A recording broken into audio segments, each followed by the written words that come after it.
We all know the saying, it isn't how you start, it's how you finish, which in Seattle sports is true almost frustratingly frequently, except for when it isn't. What's cracking, everybody, and welcome back to Kraken R&R, where the Seattle Kraken make it 5 in a row, shutting out the Montreal Canadiens in Montreal 4-0. And as the intro would suggest, they do most of that work in the first period, once again starting on time, although the rest of the game,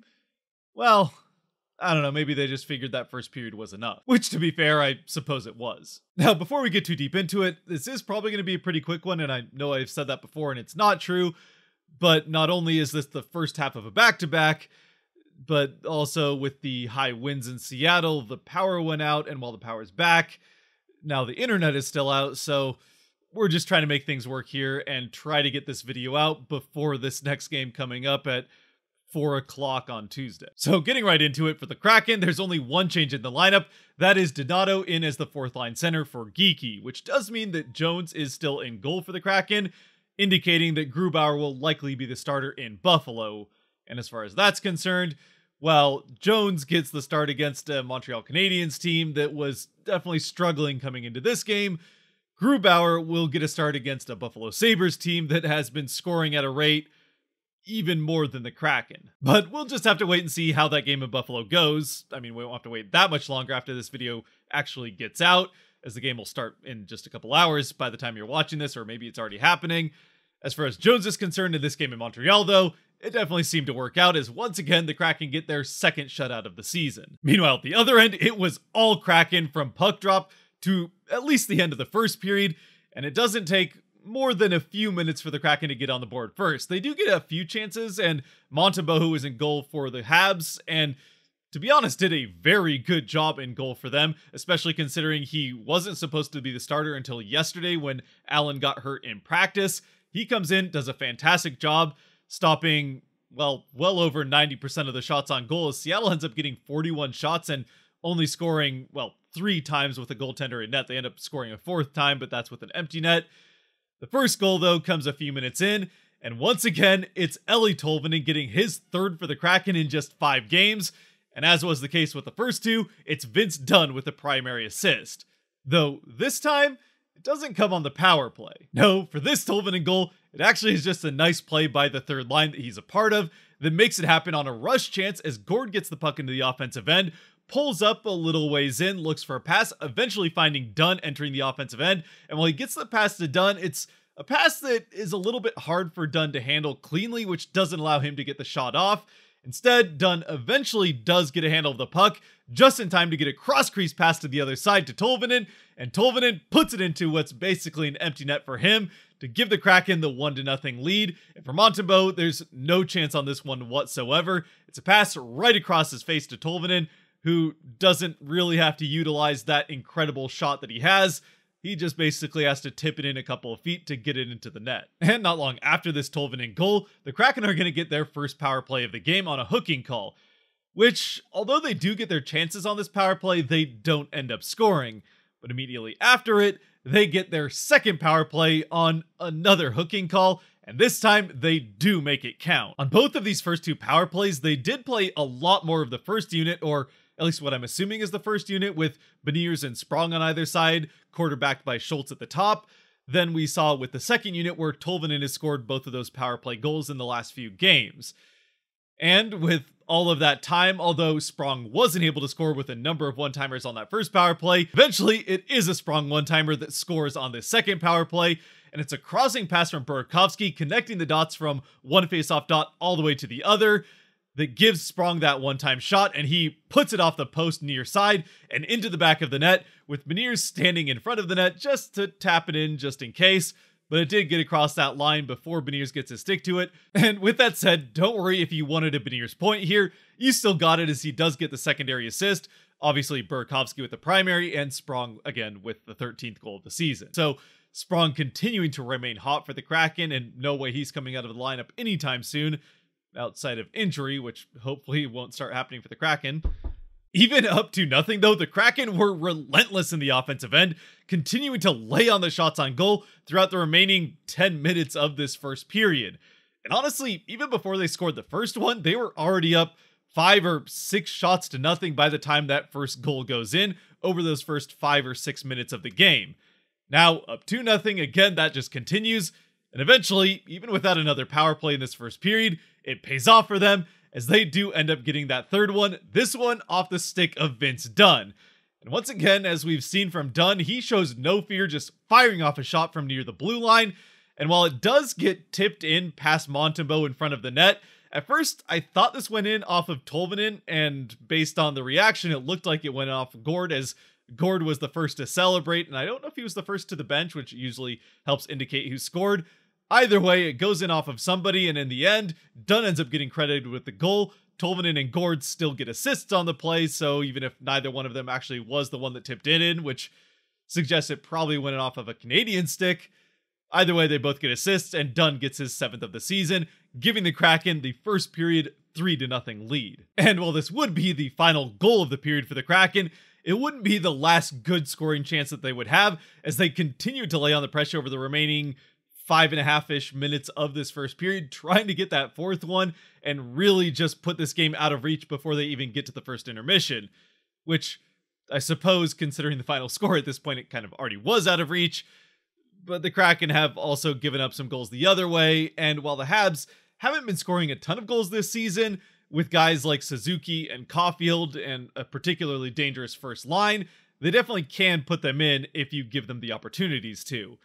At least defensively, though, the Kraken were not giving up very many chances the other way, and by the end of the first period, the shots were, if I remember correctly, 19-5 in Seattle's favor, and honestly, 2 of those chances for the Habs came towards the very end of this first period, so even with 19-5 being a pretty ugly shots on goal differential by the end of this first period for the Habs,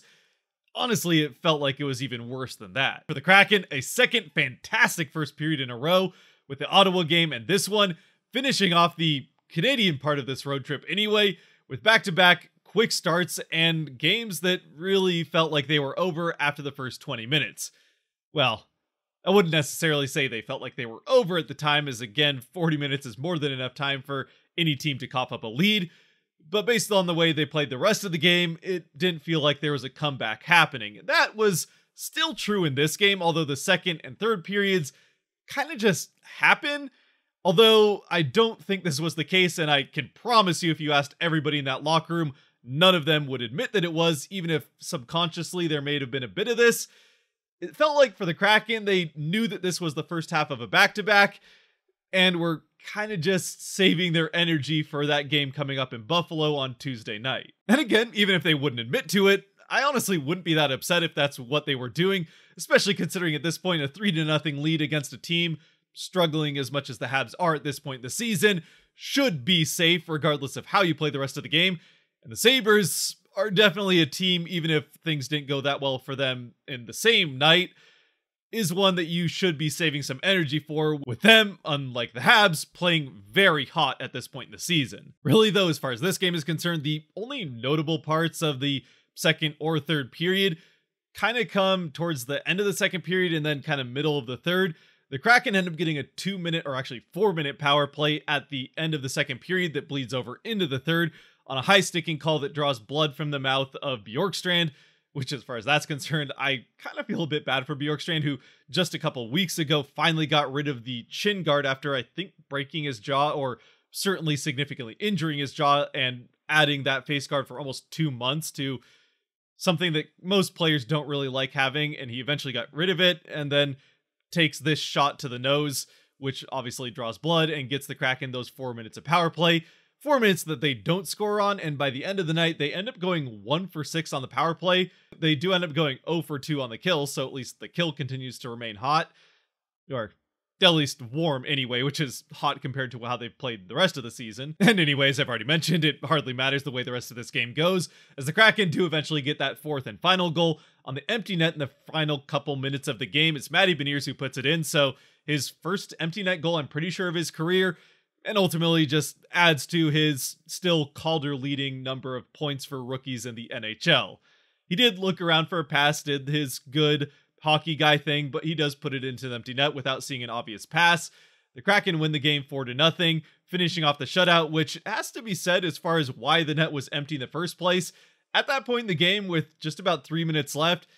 it seemed like the only reason to go empty net at that point, as usually you only go empty net with a 2-goal deficit or less in the regular season. I think the only reason the Habs do it here is to try to break up the shutout. They don't end up doing that, as Jones ends up stopping all 21 shots the Habs have on net, really not having to work all that hard to get the shutout. Actually, I shouldn't say that. Not having to work all that hard to get the win, but does have to make a couple, one in particular, fantastic save to get the shutout. That coming in the third period before the net goes empty. Either way, he does finish off the second shutout of the season. And the Kraken still massively outshoot the Habs, outshooting them 41-21 by the end of the night. And, yeah, that's pretty much all there was to this game. I promise I'm not just trying to get out of doing an R&R just because it's the first half to a back-to-back. Again, a large part of this is because of the power outage that we had for most of the day. Finally, just getting power back in time to watch this game. Either way, we just got power back in time to do this recording for the R&R, and the internet still isn't back, so I'm gonna have to try and figure that out tomorrow after getting this all edited. But again, as far as the Kraken are concerned, it's a pretty ho-hum victory for them. They do everything right a full 60 minutes, especially defensively, outside of one very good chance they give up in the third that Jones makes a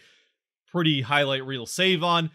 Either way, they do what they need to do, take care of business in Montreal against a team that they should beat at this point in the season, especially the way things are going for the Kraken and the way things are going for the Habs. And now go to Buffalo against a team that, while the records might suggest that they should still probably beat the Sabres, the way the Sabres are playing, that is far from a given. At least one piece of good news as far as that's concerned, though, is that while the Kraken are coming into Buffalo on the back half of a back-to-back, the Sabres are also coming in on the back half of back-to-back, having played also tonight, and like the Kraken, played in a 4-0 game. But unlike the Kraken, they lost that game, getting shut out at home against another struggling team in the Philadelphia Flyers. Now, that could either, I guess, be seen as good news or bad news for the Kraken. Either good news that the Buffalo Sabres finally seem to have stumbled right before Seattle comes into town, or that the Sabres are gonna want to prove at home that that was a one-off and come into this next game, again, with something to prove. Putting aside where Buffalo's coming into this next game from, at least for the Kraken, they're coming into it having done everything right over their last few games, having won all 4 games of this road trip so far, and all 5 games of 2023, as they continue to remain unbeaten in the new year. And not only having won all 5 of these games in the new year, but also having done it in pretty convincing fashion in all 5 of them, now outscoring opponents 26-8 in those 5 games. Plus, at least as far as tonight's game is concerned, not only do they cap off the first 5 games of this winning streak with a shutout, but they also managed to win the face-off battle, having won 25 of 46 face-offs in this game. So not a convincing win necessarily, but for a team that, even during this win streak, has been struggling in the face-off circle, it's nice to see them win more often than not there in at least one game. As for the 3 stars in this game for the Kraken, in a game where, honestly, they dominated play, and really the only thing that went well for the Habs all night was them wearing their reverse retros, which, it has to be said, those are pretty nice looking jerseys. I know for Habs fans, things have not gone particularly well while they're wearing them, something that Kraken fans can kind of commiserate with. But even still, again, I really like the way that blue on blue looks on the Habs. Still, for the Kraken, the 3 stars in this game, well, there's a number of guys you can choose from, and it's a little weird, definitely feels a bit weird to not pick a goaltender as one of the 3 stars in a shutout. I do feel like the 3 guys that I'm going to pick here probably had the best games of any Kraken players. The first star, I'm not going to argue with, it's Vince Dunn. Again, he continues to have a fantastic season for the Kraken. We've mentioned it a number of times, especially of late, but he gets a goal and an assist in this one. The second star, I'm going to give that one to Eli Tolvanen, also a goal and assist in this game, and now 5 points for the Kraken in 5 games, so after having been claimed by the Kraken off of waivers and then not playing for a little while even after having been claimed, he's a point per game player in these first 5, and I don't see any way you can take him out of the lineup if he continues to do what he's been doing so far. As for the third star, I'm sticking with Matty Beniers. Again, like the other 2, a goal and an assist to get 2 points in this game and continue to be a point per player on the road for the Kraken. Love to see him score a little bit more at home and maybe try to get to a point per game by the end of the season. That's probably asking a little bit much, but he still has a pretty healthy lead as far as rookie scoring in the NHL is concerned, and only adds to it with, again, what I'm pretty sure is his first empty net goal of his career. A couple honorable mentions though, since again, this was a pretty complete game by the Kraken, so there's a couple guys that didn't end up getting 3 stars here that are definitely worth mentioning. Obviously, Martin Jones is one of those. He has to at least get an honorable mention for a shutout. And, well, he wasn't worked all that hard, as I mentioned. He did have a couple of pretty big saves, the one in the third period in particular. And then also, Yanni Gourde had another fantastic night. He gets 2 assists on the night, so a few guys getting 2-point nights for the Kraken. And while Gourde does get one of the official 3 stars of the game, I felt like Beniers had a star as well, but Tolvanen I felt was certainly deserving, so Gourde gets bumped out for Tolvanen as far as official stars and my stars are concerned. But anyway, feel free to let me know what you think in the comment section down below of this game, who your 3 stars would be, and feel free to fill in the blanks of that second and third period, as again, I kind of got through this one a bit quickly, thanks to a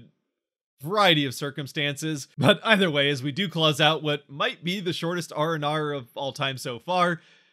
we will be back with another R&R in a day's time. So until then, if you have made it to this point, thank you very much for watching. If you did like or enjoy this video, there are buttons for that kind of stuff down below to help support the channel and help you keep coming back for these, like the one again in 24 hours.